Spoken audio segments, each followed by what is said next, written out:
Hi guys, இன்னைக்கு நம்ம பார்க்க போகிற படம் சஸ்பீரியா. இது ஒரு சூப்பர் நேச்சுரல் ஹாரர் மூவி. சூசிங்கிற நம்ம ஹீரோயின் ஒரு டான்ஸ் அகாடமியில் ஜாயின் பண்ணுறா. பட் அங்கே இருக்கிற பெண்கள் மறுமண முதல்ல காணாமல் போகிறாங்க. அங்கே இருக்கிற பெண்களை வச்சு சில சடங்குலாம் பண்ணுறதா சொல்லப்படுது. அண்ட் அதுப்போ அங்கே இருக்க டீச்சர்ஸ் எல்லாருமே சூனிகள்னு சொல்லப்படுது. ஸோ அப்படிப்பட்ட ஸ்கூலில் மாட்டிக்கிட்டு நம்ம நல்லா கஷ்டப்படுறா. கடைசியில் இந்த படம் எப்படி தான் முடிஞ்சு இதை சொல்கிற ஒரு படம் தான் சஸ்பீரியா. இது சீரியஸ்லி ரொம்ப வீடான ஒரு ஹாரர் மூவி. வழக்கமான ஹாரர் படம் மாதிரி அங்கிட்டு ஜம்ப்ஸ்கர்ஸில் வராது. பட் படம் பார்த்து முடித்தோடனே ஒரு டிஸ்பிங்கான ஃபீல் கொடுத்துட்டே இருக்கும். அந்த அளவுக்கு ஒரு தரமான படம் தான் இந்த சஸ்பீரியாங்கிற மூவி. சரி, இப்போ வாங்க சஸ்பீரியாங்கிற இந்த கதைக்குள்ளே போகலாம். படம் ஆரம்பிக்கிற காலகட்டம் 1977. படத்தோட ஸ்டார்டிங்கில் பெட்ரிஷன் ஒரு பொண்ணு வைப்பாங்க. இவ்வளவு டான்ஸ் அகாடமியில் படிக்கிற ஒரு பொண்ணு தான். பட் என்னன்னு தெரியல, ரொம்ப பயந்து போயிருக்கா. வேகமாக ஒரு ஹாஸ்பிட்டல் போய் அங்கே ஒரு டாக்டர் பார்க்குறா. இவரோட பேர் டாக்டர் கிளம்பரர். இவர் சைக்காலஜிஸ்ட். இந்த பொண்ணுக்கு அந்த டாக்டர் நல்லாவே தெரியும்.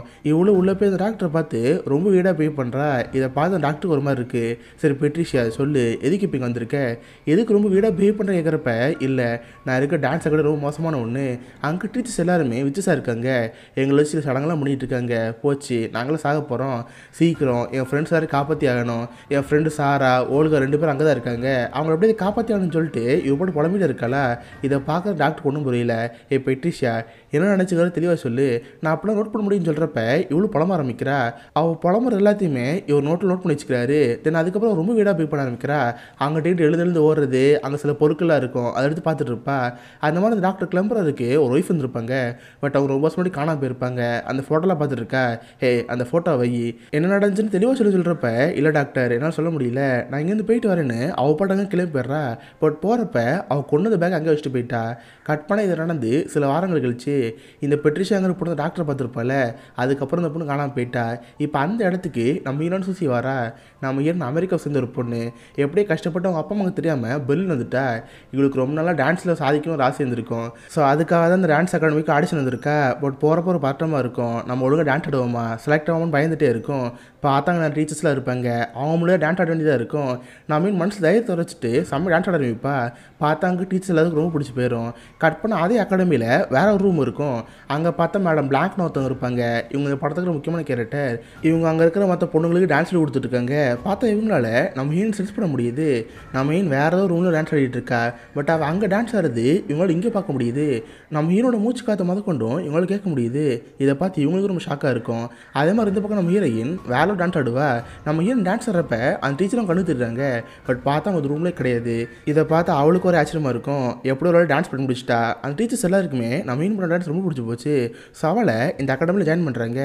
இதுக்கு முன்னாடி ஒரு பெட்ரிஷன் ஒரு பொண்ணு படிச்சிருந்தால, அவள் தான் காணாமல் போயிட்டால. ஸோ இதுக்கட்டு நீ தான் ஒரு ரூமில் தங்க போகிற, உனக்கு ரூம் எல்லாமே ரெடியாக இருக்குன்னு சொல்கிறப்ப இவ்வளோ சேர்ந்து அங்கே தங்க ஆரம்பிக்கிறா. பார்த்து பக்கத்து ரூமில் சாரான்னு ஒரு பொண்ணு இருப்பா. இந்த பொண்ணு பேர் தான் இது கூட பெட்ரியை சொல்லியிருந்திருப்பா. இப்போ அந்த சாராங்கிற பொண்ணு நம்ம மீன் ஃப்ரெண்டாக இருங்க. என் பேர் சாரா, உங்களுக்கு என்ன ஹெல்ப்னாலும் சரி நான் இங்கே பண்ணுவேன்னு அவங்களோட ஃப்ரெண்டாக மாறுறாங்க. கட் பண்ணால் இந்த பக்கம் டீச்சர்ஸ்லாம் அமைக்கிறாங்க. இவங்கெல்லாம் சேர்ந்து தனி ரூமில் இருப்பாங்க. எல்லாரும் டைனிங் டேபிளில் உட்காந்து ஏதோ ஒன்று பேசிட்டே இருப்பாங்க. அப்போ அதே இடத்துல இருக்கிற கண்ணாடி போட்டு டீச்சர் காமிக்கிறாங்க. அவங்களுக்கு மட்டும் அவங்க பேசுகிற பார்க்குற ஒரு மாதிரி இருக்குது. தனியாக ஒரு மூலையில் உட்காந்து அழுதுட்டு இருக்காங்க. இது ஏன் நமக்கு போகுதுன்னு தெரியும். கட் பண்ணால் இந்த பக்கம் டாக்டர் கிளம்பராக காமிப்பாங்க. அவர் எங்கேயும் ட்ரெயினில் போயிட்டுருக்காரு. நம்ம படத்தில் ஸ்டார்டிங்லேயே பார்த்துருப்போம். கிளம்பரோட கிளினிக்கில் அவர் ஒய்ஃபோட ஃபோட்டோ வந்திருக்கும். பட் அதில் அவங்க எங்கேஜ் இருந்திருப்பாங்க. ஆக்சுவலாக கிளம்பர் கல்யாணம் ஆயிருக்கும். கல்யாணமான கொஞ்ச நாட்கள்லேயே அந்த ஒய்ஃப் காணாமல் போயிருப்பாங்க. ஏன்னா அப்போ தான் வேர்ல்டு வார் 2 நடந்திருக்கும். நிறைய ஜூவிஸ் மக்களை ஜெர்மனிக்கு பிடிச்சி கொண்டு போயிருப்பாங்க. அந்த மாதிரி தான் அவங்க ஒய்ஃப் மாட்டிக்கிட்டாங்க. இப்போ வரைக்கும் அவங்க எங்கே இருக்காங்க, உயிரோட இருக்காங்களா இல்லையா, இது பற்றி எதுவும் தெரியாது. பட் அவங்க 2 பேர் கல்யாணம் பண்ணப்போ ஒரு வீட்டில் ஒன்றும் வாழ்ந்துருப்பாங்க. இவர் அடிக்கடி இந்த வீட்டுக்கு மட்டும் போவார். அந்த மாதிரி இப்போ அங்கே போகிறாரு. கட் பண்ணால் இப்போ அந்த டான்ஸ் அகாடமி காமிக்கிறாங்க. வழக்கமான டான்ஸ் கிளாஸ்லாம் போயிட்டுருக்கோம். மேடம் பிளாங்க் தான் இன்றைக்கி எல்லாருக்கும் டான்ஸ் சொல்லி கொடுத்துட்ருக்காங்க. எல்லோரும் டான்ஸ் ப்ராக்டிஸ் பண்ணிட்டு இருப்பாங்க. அப்போ அந்த இடத்துல ஓல்கன்னு ஒரு பொண்ணு இருக்கா. இவ்வளோ அந்த பெட்ரிஷியோட ஃப்ரெண்டு தான். அதுன்னு கத்த ஆரம்பிக்கிறா. ஆக்சுவலாக அந்த பெட்ரிஷியா காணா போய் சில வாரங்கள் ஆயிடுச்சு. பட் இப்போ வரைக்குமே அந்த பெட்ரிஷியா கிடைக்கவே இல்லை. இவன் நினைக்கிறானா இங்கே இருக்க டீச்சர்ஸ் தான் காரணம். அவள் தான் அவளை பிடிச்சி வச்சுட்டாங்க கத்திட்டு இருக்கா. இதை பார்க்குற மேடம் பிளாங்க் ஒன்றும் புரியல. இங்கே பாருமா, உன் ஃப்ரெண்டை எங்கேயோ காணாம போடுறதுக்கு நாங்கள் என்ன பண்ணுறது, அவள் என்ன எங்கே இருக்காளோ யார் கூட இருக்காளோ எங்களுக்குன்னு தெரியும் கேட்குறப்ப, இல்லை நீங்களும் பிடிச்சி வச்சுக்கிங்க, நான் இதுக்கு அடுத்து ஒரு நிமிஷம் கூட இங்கே இருக்க மாட்டேன், நான் இங்கேருந்து கிளம்ப போகிறேன்னு அவள் பாட்டு அழுது எங்கே கிளம்பி போயிடுவா. இதை பார்க்குற மற்ற ஸ்டூடெண்ட்ஸ் யாரும் ஒன்றும் புரியல. காய்ஸ் அவங்களை கண்டுக்காதீங்க, நீங்களே ப்ராக்டிஸ் பண்ணுங்கன்னு சொல்லிட்டு எல்லோரும் ப்ராக்டிஸ் பண்ணிட்டு இருப்பாங்க. அப்போ தான் மேடம் பிளாங்க் நம்ம ஹீரோனை பார்ப்பாங்க. நம்ம ஹீரோனுமே ஆடிஷனப்போ அந்த மேடம் ஃபீல் பண்ணியிருப்பாள். அதெல்லாம் அந்த மேடம் ஒரு மாதிரி பார்த்துட்டு இருப்பா. அவங்க மீன் பக்கத்தில் வந்து, ஓ நீ தான் புதுசாக அந்த பொண்ணா, நீ நல்லா டான்ஸ் ஆடி ஆடி கேள்விப்பட்டேன், எங்கே டான்ஸ் ஆடி காட்டு, நீ டான்ஸ் ஆடுறத நாங்களும் பார்க்குறோன்னு சொல்கிறப்ப இவ்வளோ சரி டான்ஸ் ஆடுறதா இருக்கா. அப்போ மேடம் பிளாங்க் அவள் கையை பிடிப்பாங்க. பார்த்தா அவள் கையில் வெள்ளக்கல்ல வெளிச்ச மாதிரி தெரியுது. இவங்க கையில் ஏதோ ஒரு பவரை நம்ம மீன் கொடுத்த மாதிரி தெரியுது. தென் கையில் மட்டும் விடாமல் காலில் டச் பண்ணுவாங்க. பட் நம்ம மீனுக்கு ஒன்றும் புரியல. அவள் டான்ஸ் பண்ண ஆரம்பிக்கிறா. கட் பண்ண இந்த பக்கம் அந்த ஓல்காங்கிற பொண்ணை வைப்பாங்க. அவள் ரூமெல்லாம் வெக்கேட் பண்ணி பொட்டு பிடிக்கல காலி பண்ணி அங்கேருந்து போகலான்னு பார்க்குறா. திடீர்னு அவள் கண்ணில் தூசி விழுந்த மாதிரி இருக்குது. சுத்தமாக கண்ணே தெரில. கண்ணிலேருந்து கண்ணீர் வந்துட்டுருக்கு. ஒன்றுமே தெரியாமல் அவள் போய் நடந்து போயிட்டே இருக்கா. பார்த்தா சடனாக ஏதோ ஒரு மிரர் ரூம் மாதிரி இருக்குது. இவன் அந்த ரூம்குள்ளே போயிடுறா. இவன் போன அடுத்த செகண்டே அந்த ரூம் க்ளோஸ் ஆகிடுது. கண்ணு தெரியாதனால இவ்வளோ கத்த ஆரம்பிக்கிறா. ப்ளீஸ் யாராவது இருக்கீங்களா, எனக்கு ஹெல்ப் பண்ணுன்னு கத்துறப்ப யாருமே அங்கே இல்லை. கட் பண்ண இந்த பக்கம் நம்ம டான்ஸ் ஆடிட்டு இருக்கால. அவங்க டான்ஸ் ஆட இவ எலும்பு உடஞ்சிட்டு இருக்கு. பில்லி சூனியம் பண்ணுறப்ப எப்படி இருக்கும் அதே மாதிரி தான் இருக்குது. நம்ம அந்த பக்கம் டான்ஸ் ஆட இவ எலும்பு ஒன்று உடஞ்சிட்டு இருக்கு. மண்டே ஓடல உடஞ்சி வாயில கிளிய ஆரம்பிக்கும். ஒரு இடத்துல கூனி குறுகி ஒரு குழந்தை கருவில் வந்து எப்படி இருக்கும் அந்த மாதிரி மாறிடுவா. இந்த பக்கம் நம்ம வெறுத்தனும் டான்ஸ் ஆடிட்டு இருப்பா. எல்லாம் முடிஞ்சோடனே மேடம் பிளாக் பாருன்ட்டுவாங்க. பரவாயில்ல நீ செம சூப்பர் டான்ஸ் ஆடுற, கிளாஸ் முடிஞ்ச உடனே நீ வந்து பாருன்னு சொல்கிறப்ப அவளும் ரொம்ப ஹாப்பியாடுறா. கட் பண்ண இந்த பக்கம் அந்த மிரர் ரூம் காமிக்கிறாங்க. பார்த்தா ஓல்கா கிட்டத்தட்ட செத்து போன மாதிரி தான் இருக்கா. பட் அவளுக்கு இன்னும் உயிர் இருக்குது. அப்படியே கூனி குறி இருக்கா. இப்போ அந்த இடத்துக்கு அந்த டீச்சர்ஸ் எல்லாம் வராங்க. ஒரு கொக்கி எடுத்து அவள் பணத்தை அடிச்சுட்டு போகிறாங்க. இதெல்லாம் அந்த கண்ணாடி போட்டு டீச்சர் பார்த்துட்டு இருப்பாங்க. அவனுக்கு இதெல்லாம் பார்க்குறப்ப ரொம்ப டிஸ்டர்பிங்காக இருக்குது. சொல்லப்போனால் இங்கே இருக்க டீச்சர்ஸ் எல்லாருமே சூனியக்காரிகள் தான். ஆனால் அந்த கண்ணாடி போட்டு டீச்சருக்கு மட்டும் ஒரு குற்றம் வச்சிருக்கோம். நம்ம இங்கே இருக்கிற மாணவர்களை கொண்டுட்டு இருக்கோமே என்ன ஃபீல் பண்ணிட்டு இருப்பாங்க. அதான் படத்தில் ஸ்டார்டிங் கூட அழுதுட்டு இருந்திருப்பாங்க. இப்போ ஓல்காவை இங்கே கொண்டு போயிட்டாங்க. இதுக்கப்புறம் நம்ம கிளாஸில் முடிஞ்சு மேடம் லாங்க பார்த்துட்டு இருப்பா. மேடம் லாங்க நம்ம நல்லா பாராட்டிட்டு இருப்பாங்க. ஹே நம்ம இதுக்கு அடுத்து ஒரு டான்ஸ் ஷோ பண்ண போகிறோம்ல, அதில் மெயின் கேரக்டர் நீ தான் பண்ண போகிற, நீ தான் மெயின் லீடர் இருக்க போகிறேன்னு சொல்கிறப்ப இதை பார்த்து நம்ம மீனுக்கு ஒரு ஹாப்பியாக இருக்கும். அண்ட் மேடம் பிளாங்கை பார்த்து இவ்வளோ பாராட்டுவா. சொல்லப்போனால் சின்ன வயசாக இருக்கிறப்ப மேடம் பிளாக் பண்ணுற ஷோலாம் பார்த்துருப்பா. சொல்லப்போனால் நம்ம மீனோட ஃபேமிலி ஒரு ட்ரெடிஷ்னலான ஃபேமிலி. அவங்க குடும்ப வழக்கப்படி படத்தில் நடிக்கிறதோ டான்ஸ் ஆடுறதோ அதெல்லாம் பண்ணவே கூடாது. பட் இவ சின்ன வயசில் பேர்ந்துருப்பாள். இதை பார்த்து அவங்க அம்மாவுக்கு வந்திருக்கும். சின்ன வயசில் அவளை பிடிச்சி அவள் கையில் சுட்டு வச்சுருப்பாங்க. இதெல்லாம் மேடம் பிளாங்கிட்ட சொல்லுவா. இதை பார்த்து அவங்களுக்கு ஒரு மாதிரி இருக்கும். அதுக்கப்புறம் நம்ம ஹீரோயின் ஒரு ரூமுக்கு போகிறா. பார்த்தா சாரா கொஞ்சம் சோகமாக இருக்கா. ஏன்னா சாராக்குன்றது 2 ஃப்ரெண்டு தான், ஓல்கா பெட்ரிஷியா. இப்போ 2 பேரும் காணாமல் போயிட்டாங்களே, ஏன் அவங்க இங்கேருந்து போனாங்கன்னு லைட்டாக சோகமாக இருக்கும். பட் ஓல்காக்கு இந்த மாதிரி உயிருக்கு ஆபத்துன்னு அவளுக்கு எதுவும் தெரியாமல் இருக்குது. அதுக்கப்புறம் நம்ம மீன் படுத்து தூங்கிடுவா. நைட்லாம் தூங்குறப்ப அவள் சில வீடான கனவுல வந்துட்டுருக்கு. ஏதோ சில பேயோட உருவங்கள்லாம் தெரியுது. மண்புழு மாதிரிலாம் உருவம் தெரிஞ்சிட்ருக்கு. அண்ட் அது போல் நம்ம ஹீரோயின் சின்ன வயசில் பெர்லினில் கிரிக்கிட்டு இருக்கா. இது ஏன் நமக்கு போதும் தெரியும். கட் பண்ண இந்த பக்கம் டாக்டர் கிளம்பர் ஆரம்பிப்பாங்க. அவர் வெக்கேஷனுக்காக வெளியூர் போயிருப்பார்ல, போனவர் திரும்ப கிளினிக் வந்துட்டாரு. அப்போ தான் பார்க்குறாரு நம்ம பெட்ரிஷா போகிறப்ப ஒரு பேக் விட்டு போயிருப்பாள். அதுன்னு அங்கேயே தான் இருக்கும். அவள் பேக்கை செக் பண்ணி பார்த்தா உள்ள ஒரு டைரி இருக்கும். அவள் அதில் ஏதோ நிறைய விஷயம் எழுதி வச்சிருக்கா. விச்சஸு சூனிகாரிங்க அந்த மாதிரி ஏதோ எழுதி வச்சிருக்கா. போகவே ஒரு 3 பேர் எழுதி வச்சிருப்பா. இந்த 3 பேர் நீங்கள் தெரிஞ்சிட்டா மட்டும்தான் இந்த கதை ஒன்று நல்லாவே புரியும். கிறிஸ்டியானிட்டியில் மொத்தம் 3 மதர் இருக்கதா சொல்லுவாங்க. Mother Tenebrarum, mother of darkness, mother Lachrymarum, mother of tears, mother Suspiriorum, mother of sighs. இந்த 3 மதரை பேஸ் பண்ணி தான் விச்சஸ்லாம் இருக்கிறதா சொல்லுவாங்க. அதில் இருக்கிற ஒரு விச்சஸ் குரூப் தான் இந்த சஸ்பீரியம். இல்லை மதர் மார்க்கோஸ்னு ஒருத்தவங்க இருக்காங்க. இவங்க தான் விச்சுக்களை ஹெட் மாதிரி. பட் இப்போ அவங்களுக்கு வயசாயிருச்சு, உடல்நிலை ரொம்ப மோசமாயிருச்சு. பார்க்கறக்கே அதை வயசான தாய்க்கல்வி மாதிரி தான் இருப்பாங்க. இப்போ இவங்களுக்கு இன்னொரு உடல் தேவை. அதுவும் இளமையாக இருக்க ஒரு பொண்ணோட உடம்பு தேவை. அதுக்காக ஸ்கூல் நடத்தி நிறைய பெண்கள் மாதிரி சடங்கு பண்ணிட்டு இருக்காங்க. இப்படி தான் படத்தோட ஸ்டார்டிங்கில் பெட்ரிஷா பயன்படுத்திருப்பாங்க. இதனால பெட்ரிஷா ரொம்ப வீடாக மாறி இருப்பா. அதனால பாதியில் ஸ்கூல் ஓடி போயிருப்பா. இப்போ பெட்ரிஷா கிடையாதா, வேற ஏதோ ஒரு பொண்ணு வேணும் தேட்டர் இருப்ப தான் கட்ட நம்ம சூசி வந்துருப்பா. சூசியோட உடம்பு ஒரு பர்ஃபெக்டான பாடி. இப்போ மதர் மார்க்கஸ் ஆக போகிறாங்களே, சடங்குலாம் பண்ணி அவங்க ஆன்மாவும் சூசியோட உடம்புல மாற்றி ஆகணும். அப்படி பண்ணாங்கன்னா நம்ம இறந்து போயிடுவா. நம்ம ஹீனோட உடம்புல அந்த மதர் மார்க்கஸ் தான் வருவாங்க. இதான் அவங்க பிளானாக இருக்கும். இதை தான் இந்த பெட்ரிஷா டைரி எழுதியிருப்பா. அதை தான் இப்போ டாக்டர் கிளம்பரை பிடிக்கிறாரு. இதை பார்த்து ஒரு ஷாக்காக இருக்குது. பேசாமல் இதை பற்றி போலீஸ் கிட்ட சொல்லிடுவோன்னு சொல்லிட்டு போலீஸ் ஃபோன் பண்ணுறாரு. சார் இந்த மாதிரி மார்க்கோஸ் டான்ஸ் அகாடமின்னு ஒரு ஸ்கூல் இருக்குல்ல, அங்கே ஸ்டூடெண்ட்ஸ் மேலே சடங்குலாம் பண்ணிட்டு இருக்காங்க. அங்கே டீச்சர்ஸ்லாம் சூனியக்காரிங்க. நீங்கள் எதுக்கு போய் செக் பண்ணி பாருங்கன்னு சொல்கிறப்ப போலீஸ் அங்கே போகிறாங்க.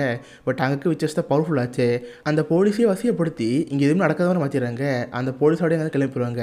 கட் பண்ண அடுத்த நாள் டாக்டர் கிளம்புற போலீஸ் பார்க்க போவார். சார் என்னாச்சு, அந்த அக்கடமி செக் பண்ணி பார்த்தீங்களா, அவங்களும் சூனியக்காரங்களும் தெரியும் கேட்குறப்ப, யோ உனக்கான பைத்தியம் ஐயா, சூனியக்காரங்களும் ரியல் லைஃப் வாழ்ந்துட்டு இருப்பாங்களா, இங்கேருந்து போன்னு சொல்லிட்டு போலீஸ் ஒரு மாதிரி பேசுவாங்களா. இதை பார்த்து டாக்டர் கிளம்பருக்கு ஒரு மாதிரி ஆயிரும். இதுக்கப்புறம் ஸ்ட்ரெயிட்டாக அவர் ஸ்கூலில் நின்றுட்டு இருப்பாரு. பார்த்தா சாரா எல்லாமே டான்ஸ் ப்ராக்டிஸ் பண்ணிட்டு கரெக்டாக வெளியே வருவாங்க. இவர் சாராவை பார்த்து, பாப்பா உனக்கு இங்கே பெட்ரிஷன் ஒரு பொண்ணு இருந்தால அவளை பற்றி திரும்பன்னு கேட்குறப்ப நல்லாவே தெரியுமே, அவள் என் ஃப்ரெண்டு தான் சொல்கிறப்ப உங்கள்கிட்ட தனியாக பேசணுமா, என் கூட வான்னு ஒரு காஃபி ஷாப் கூட்டு போகிறாரு. பெட்ரிஷியை காணாமல் போகிறதுக்கு முன்னாடி கடைசி என்ன தான் பார்த்தா, போகிறப்ப அவள் பேக் வச்சுட்டு போனா. அந்த பேக்கில் சில டைரியில் இருந்துச்சு. இந்த டைரி ஃபுல்லாகவே உங்கள் அகாடமி பற்றி தான் இருக்குது. அங்கே இருக்கிற டீச்சர்ஸ்லாம் சூனியக்காரிங்க, ஸ்டூடெண்ட்ஸ் வச்சு ரிச்சுவல் பண்ணிகிட்டு இருக்காங்க, இந்த மாதிரிலாம் போட்டிருக்கு. பட் என்னால் இதை ப்ரூவ் பண்ண முடியல. போலீஸ்கிட்ட போனேன், அவங்களும் விசாரிக்கவே இல்லை. இப்போ நான் உன்னை நம்பி தான் கொடுக்குறேன், நீ செக் பண்ணி பாரு, உனக்கு தான் ப்ரூவ் கிடச்சி என்கிட்ட கொண்டு வான்னு சொல்கிறப்ப அந்த பொண்ணு சரின்ட்டு இருக்கா. கட் பண்ணால் இந்த பக்கம் நம்ம ஹீரோயின் நினைப்பாங்க. இப்போ நம்ம ஹீரோயின் தான் மதர் மார்க்கோஸ்க்கான வெசல். இவ உடம்புல தான் நான் ஆனவங்க செலுத்த போகிறாங்க. சரி, உடம்பு ஸ்ட்ராங்காக இருக்கிறதுக்காக அந்த மேடம் பிளாக் நம்ம ஹீரோட தான் இருக்காங்க. பட் நம்ம தான் ஒரு பலி ஆடுன்னு நம்ம ஹீரோனுக்கு எப்போயும் தெரில. அந்த மேடம் பிளாக் கூட ஜாலியாக பழகிட்டு இருக்கா. இந்த பக்கம் மற்ற டீச்சர்ஸ் எல்லாம் வழக்கமான டைம் டேபிள் உட்காந்து பேசிட்டு இருப்பாங்க. இவங்களோட அடுத்த வெசல் யார், நம்ம ஹீரோன் சூசி தானே. நம்ம சீக்கிரமே இந்த ரிச்சுவல் பண்ண போகிறோம். மதர் மார்க்கஸோட உடம்பை நம்ம ஹீரோன் செலுத்த போகிறோம். அவள் சாக போகிறான்னு சொல்லிட்டு எல்லாம் சிரிச்சுட்டு பேசிட்டு இருப்பாங்களா. அப்போ அந்த கண்ணாடி போட்டு டீச்சர் இருக்காங்களே, அவங்க மட்டும் ரொம்ப சோகமாக இருப்பாங்க. இங்கே நடக்கிற குற்றங்கள்லாம் பார்த்து அவங்க ரொம்ப கில்ட்டாக இருக்கும். நான் இந்த சடங்குக்கு ஒத்துக்க மாட்டேன், இங்கேருந்து குற்றம் பண்ணுறதுக்கு நான் சித்திரவேன்னு சொல்லிட்டு பக்கத்தில் ஒரு கத்தி இருக்கும். அதை எடுத்து அவங்க கழுத்துலேயும் செத்து போயிடுவாங்க. இதை பார்த்து அந்த விஜயஸ்லாம் கண்டுக்க மாட்டாங்க. சரி, ஒரு படம் போயிடுச்சு, தூக்கி போடுங்கன்னு அது டீச்சர் மட்டும் தூக்கி போட்டுருவாங்க. கட் பண்ணால் இந்த பக்கம் நம்ம ப்ராக்டிஸ் பண்ணிட்டு இருப்பா. டான்ஸ் பண்ணுறப்ப நல்லா ஜம்ப் பண்ணும்ல, அது நம்ம கொண்டு வர முடிக்குது. மேடம் பிளாக் சொல்லி கொடுத்துட்டு இருக்கிறப்ப இவ்வளோ ஜம்ப் பண்ணிட்டு இருப்பா. அப்போ தரைக்கு கீழே ஒரு கை காமிக்கிறேங்க. பார்க்க இருக்கிறது ஒரு அழிவு போட கை மாதிரி தான் இருக்குது. அதான் மதர் மார்க்கஸோட கை. அவங்க இந்த பாடி ஃபீல் பண்ண ட்ரை பண்ணுறாங்க. கரெக்டாக தரையில் டச் பண்ணுறப்ப நம்ம மீனாலே ஃபீல் பண்ண முடியுது. நம்ம மீனோட உடம்பு பர்ஃபெக்டான பாடின்னு அந்த மதர் மார்க்கஸ் தெரிய வருது. ஸோ அதுக்கப்புறம் எல்லாரும் அவங்க ஒரு ரூமில் படுத்துங்க போகிறாங்க. பட் நம்ம சாராக்கு மட்டும் ஒரு சந்தேகமாக இருக்குது. எனக்கு காலையில் டாக்டர் கிளம்பரை பார்த்துருப்பா. ஏதாவது இந்த அகாடமியில் வித்தியாசம் பொருள் கிடைக்குதுன்னு பார்ப்போன்னு நைட் அப்படியே அலைஞ்சிட்ருக்கா. பார்த்து ஒரு ஆட்டிக் ரூம் இருக்கும். அங்கே போய் பார்த்தா நிறைய பிங்கன்னு பொருட்களாக இருக்குது. அது போகவே ஒரு கொக்கி இருக்குது. இந்த கொக்கி வச்சு தான் ஓல்கோட உடம்பு விட்டு போயிருப்பாங்க. அந்த கொக்கியை பார்க்குறா, அதை எடுத்து வச்சுக்கிறா. கட் பண்ணால் அடுத்த நாள் கிளம்பரை பார்த்து, சார் நீங்கள் சொன்ன மாதிரி செக் பண்ணி பார்த்தேன், எனக்கு இது மட்டும் தான் கிடச்சிச்சு. பட் இதை பற்றி எனக்கு எதுவும் தெரியலன்னு சொல்கிறப்ப இந்த கொக்கையை பார்க்க வித்தியாசமாக இருக்குது, எதுக்குன்னு இன்றைக்கி நைட்டு போ, அந்த ரூமில் வேறு தான் இருக்கான்னு பாருன்னு சொல்கிறப்ப இவ்வளோ சரின்னு இருக்கா. கரெக்டாக அந்த கிளம்பரோட கிளினிக் விட்டு வெளியே வரப்போ ஒரு டீச்சர் அவளை பார்த்துறாங்க. ஆக்சுவலாக அவங்களும் ரிச் தான். அவங்களுக்கு புரிஞ்சு போச்சு சாராக்கு இது ஒன்றும் தெரிஞ்சுன்னு. இதுக்கிட்ட அவளுக்கு ஒரு பாயசத்தை போடுதுன்னு சொல்லிட்டு அவங்க நினச்சிட்டு இருக்காங்க. அது போ டாக்டர் கிளம்பரார் அவரோட விஷயத்தில் ரொம்ப இன்வால்வ் ஆகிறாரு.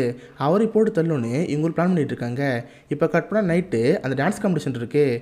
இதை பார்க்குறக்க நிறைய பொதுமக்கள் அங்கே வருவாங்க. ஸோ நம்ம ஹீரோயின் அவள் கோமேட்டில் இருப்பாங்களே, எல்லாம் ரெடி ஆகிட்டு இருக்காங்க. பட் சாராக்கு மட்டும் டாக்டர் கிளம்பரை சொல்ல தான் ஞாபகம் வருது. திரும்ப அந்த ரூமுக்கு போகணும்னு சொல்லிட்டு இவன் ரூம் போயிட்டுருக்கா. மற்ற எல்லாரும் டான்ஸ் ஆடுறதுக்காக ஸ்டேஜ் போகிறப்ப நம்ம சாரா மட்டும் இந்த ஆட்டிக் ரூம் போகிறா. கொஞ்சம் உள்ளே போயிட்டே இருக்கிறப்ப ஒரு கிழவங்க இருக்கிற மாதிரி இருக்குது. அவங்க தோலை சுருகி போய் பார்க்கறதுக்கு உடம்பு அழுகி போன மாதிரி இருக்குது. பக்கத்தில் பார்த்தா அது கிழவே கிடையாது, பெட்ரிஷியா. படத்தோட ஸ்டார்டிங்கில் காணாமல் போயிருப்பாள், அவனும் காணாம போல.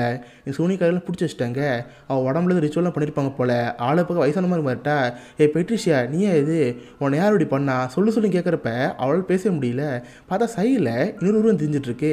பார்த்தா யாரோ ஒருத்தவங்க தவழ்த்து வந்துட்டு இருப்பாங்க. அது யாருன்னா ஓல்கா தான். ஓல்காவும் இன்னும் சாகவே இல்லை, அவளும் இந்த மாதிரி மாற்றிட்டாங்க. இதை பார்த்து சாரா குறுமுறை ஆயிடுது. இதை பற்றி மற்றவங்கள்ட்ட சொல்லுன்னு சொல்லிட்டு வேகமாக அந்த ஆட்டிக் ரூம் மட்டும் வெளியே வருவா. பார்த்தா அங்கே சின்னதாக ஒரு பள்ள மாதிரி இருக்கும். வேகம் நடந்ததுனால அவள் கால் அதுலேயே சொருகிரும். பார்த்தா எலும்பு பிச்சுட்டு தோல்ட்டி கிழிச்சிட்டு வெளியே வந்துடும். கால் உடஞ்சி போனால ஐயோமான்னு கத்த ஆரம்பிப்பா. பார்த்தா அந்த இடத்துக்கு 2 டீச்சர் வருவாங்க.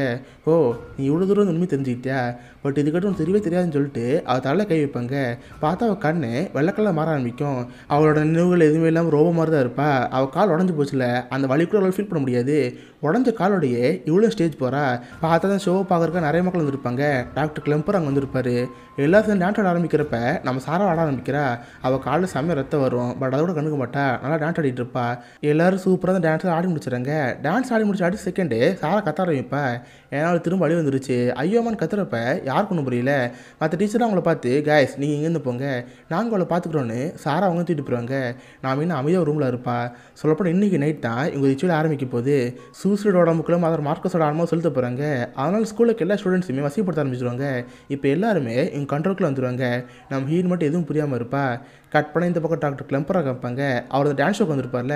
எல்லாம் முடிஞ்சு வீட்டுக்கு போகிறப்ப அங்கே ஒரு லேடியை பார்ப்பாரு. யாருன்னு பார்த்தா காணாம போன ஒரு ஒய்ஃபு. இதை பார்த்து இவருக்கு ரொம்ப ஆச்சரியமாக இருக்கும். இத்தனை வருஷம் கழிச்சு தான் பொருளை பார்த்து சந்தோஷத்தில், ஹே நீ இவ்வளோ எங்கே போனேன், நீ இல்லாமல் எவ்வளோ கஷ்டப்பட்டு தெரியுமா, நான் உன்னை ரொம்ப மிஸ் பண்ணேன்னு சொல்லிட்டு ஒய்ஃப் கூட பேசிகிட்டு இருக்காரு. அவங்களும் அப்படியே பேசி நடந்து போயிட்டே இருக்காங்க. இவர் ரோடு எதுவும் கண்டுக்காமல் ஒய்ஃபோட போயிட்டே இருக்காரு. கடைசியில் எங்கே போகிறான்னு பார்த்தா திரும்ப டான்ஸ் அகாடமி தான். ஆக்சுவலாக இது எல்லாமே வச்சு சொல்கிற பிளான் டாக்டர் கிளம்பருக்கு உண்மை தெரிஞ்சில்ல, அவர் கொள்ளுங்கிறதுக்காக அந்த மாதிரி ரிச்சுவல் வர வச்சுருக்காங்க.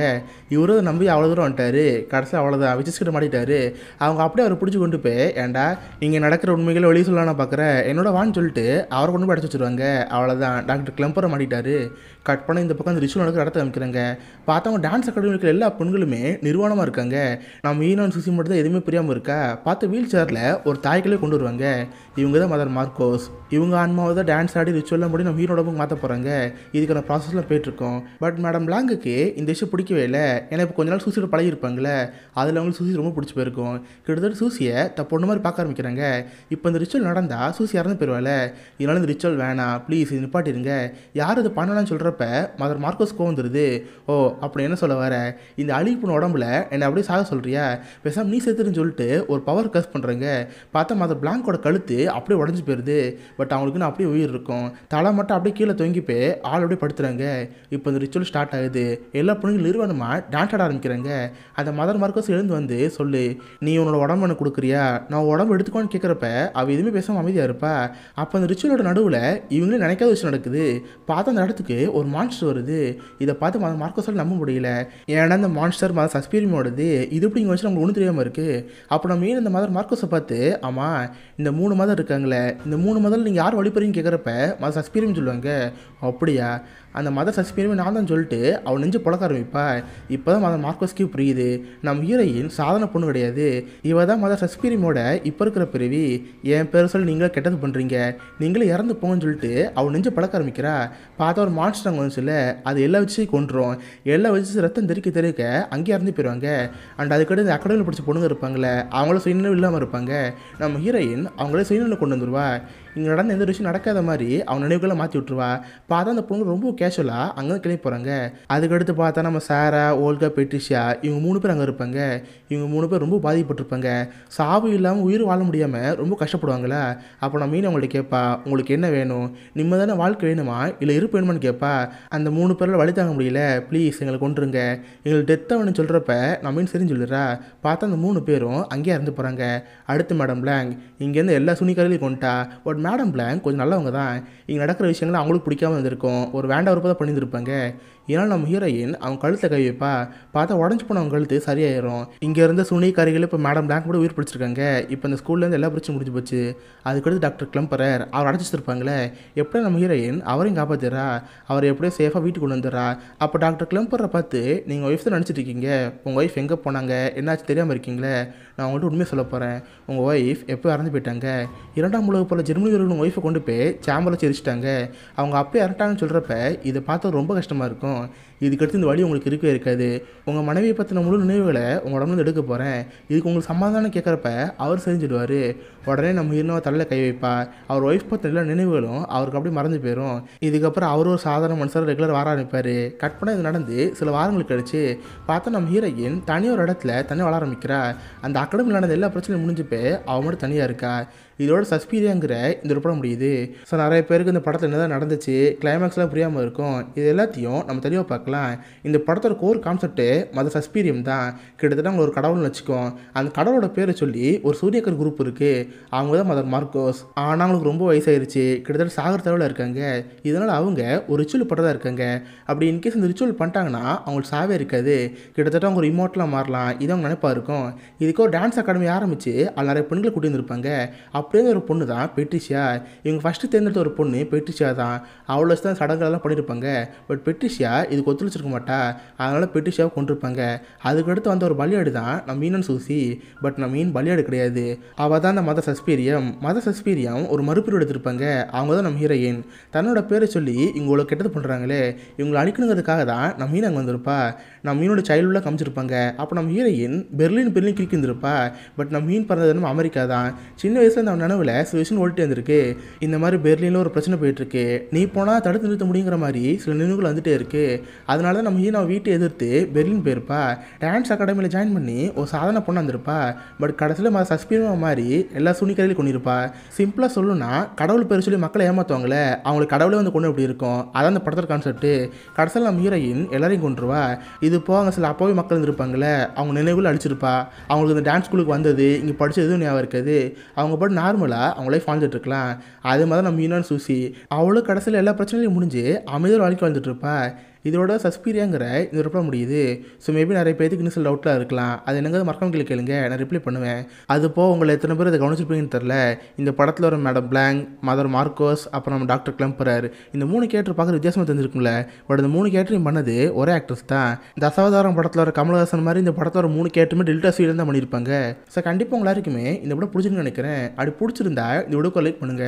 இந்த மாதிரி வித்தியாசமான மூவிஸ் பற்றி தெரிஞ்சுக்க மிஸ்டர் ஹாலிவுட் நான் சப்ஸ்கிரைப் பண்ணி வச்சுக்கோங்க. உங்களை அடுத்த நல்ல ஒரு ஆசமான வீடியோ மீட் பண்ணுறேன். அது வரைக்கும் பை கைஸ்.